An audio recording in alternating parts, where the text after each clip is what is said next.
Hi hello నమస్తే, నేను మీ Monika. Welcome to BLM studios. The expensive tourist hub ఏది అనుకుంటున్నారా? చూద్దాం.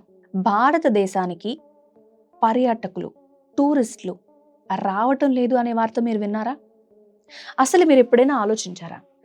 ఒక పక్కన ఉన్న థాయిలాండ్, వియత్నాం ఈ దేశాలు టూరిస్టులతో పక్క ఫుల్ రష్ అయిపోతుంటే మన దేశానికి రావాల్సిన టూరిస్టులు సడన్గా ఏమైపోయారు? మీరు ఈ విషయాన్ని గమనించారా? లక్షల కోట్లు తెచ్చిపెట్టే టూరిజం బిజినెస్ ఇండియాలో ఎందుకు స్లో అయిపోయింది? దీని వెనుకున్న అసలు బిజినెస్ మ్యాథ్స్ ఏంటో తెలిస్తే ఖచ్చితంగా మీరు కూడా షాక్ అయిపోతారు. అంటే బిజినెస్ ఎలా నడుస్తుంది అండ్ దానికి సంబంధించిన క్యాలిక్యులేషన్స్ ఏంటి అని.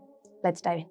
ఫస్ట్ ఆఫ్ ఆల్ మనం ఒక డేటా అనేది తీసుకుంటే 2019లో అంటే కోవిడ్కి ముందు 1,10,00,000 మంది టూరిస్టులు వేరే దేశాల నుంచి ఇండియాకి వచ్చారు. కానీ 2023 92 లక్షలకి దగ్గర ఆగిపోయింది. సో ఇంకా కోవిడ్కి ముందు స్థాయికి కూడా మనం రాలేదన్నమాట. ఒక బిజినెస్ లాంగ్వేజ్లో చెప్పాలి అంటే మన మార్కెట్ షేర్ తగ్గుతుంది. ఎందుకు? ఒకసారి ఆలోచించండి. అసలు ట్విస్ట్ ఇక్కడే ఉంది. సగటున పర్యాటకుడు తన జేబులో డబ్బు తీసేటప్పుడు ఫస్ట్ చేసే ఒకే ఒక క్యాలిక్యులేషన్ వాల్యూ ఫర్ మనీ. నేను పెట్టే ప్రతి రూపాయికి విలువ ఉండాలనుకుంటాడు. ఇప్పుడు ఒక విదేశీయుడు వారం రోజులు ఇండియాలో గడపాలంటే ఎందుకు ఆలోచిస్తున్నారనే దానికి చిన్న క్యాలిక్యులేషన్ చూద్దాం.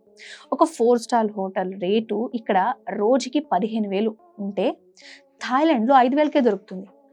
నెక్స్ట్ వీసా వరకు వద్దాం.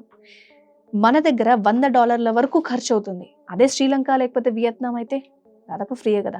అంటే ఒక పర్యాటకుడు ఇండియాలో ఒక 1 వీక్ గడిపితే ఆ బడ్జెట్తో ఆగ్నేయాసియా దేశాల్లో ఇంకొక 4 రోజులు ఎక్స్ట్రా ఎంజాయ్ చేయొచ్చు.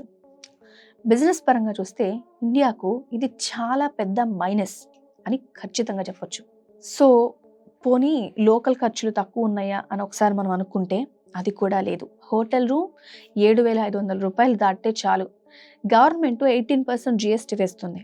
అంటే మీరు టూరిజంను ఎంజాయ్ చేయడానికి కాకుండా ట్యాక్స్ కట్టడానికి వచ్చినట్టుగా వాళ్ళు ఫీల్ అవుతారనేది ఇక్కడ ఒక పాయింట్గా ఉంది.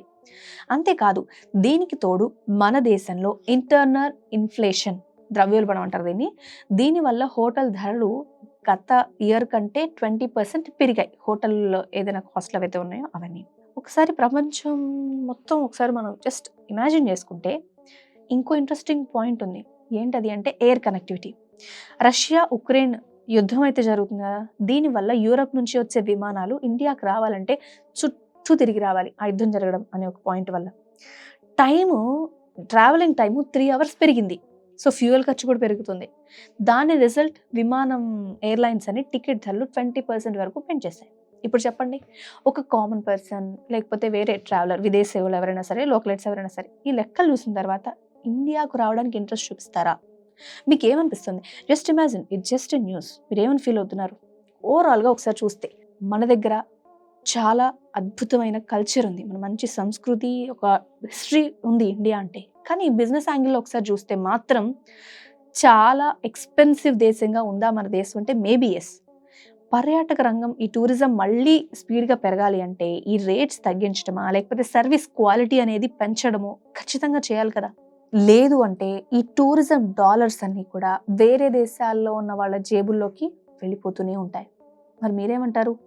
ఇండియాలో టూరిజం పెరగాలి అంటే గవర్నమెంట్ ఏం చేయాలి? ఆ విషయాలు మీకు ఏమైనా అనిపిస్తే కామెంట్ రూపంలో తెలియజేయండి, మీ అభిప్రాయాన్ని కూడా. సో ఈ వీడియో మీకు నచ్చిందా? ఖచ్చితంగా నచ్చితే లైక్ చేయండి. తప్పకుండా ఈ వీడియోని మీ ఫ్రెండ్స్తో షేర్ చేసి వాళ్ళ రియాక్షన్ ఏంటో కూడా చూడండి. ఇలాంటి ఇంట్రెస్టింగ్ బిజినెస్ అనాలిసిస్ ఏదైనా సరే చూడాలి అని మీరు అనుకుంటే ఫస్ట్ ఆఫ్ ఆల్ మా ఛానల్ని సబ్స్క్రైబ్ చేసుకోండి. Thanks for watching. Pilot, air hostess, airport staff A job అయినా ఏరో ఫాల్కన్స్ తోనే సాధ్యం. కోర్స్ చేయండి, జాబ్ కొట్టండి. Contact now.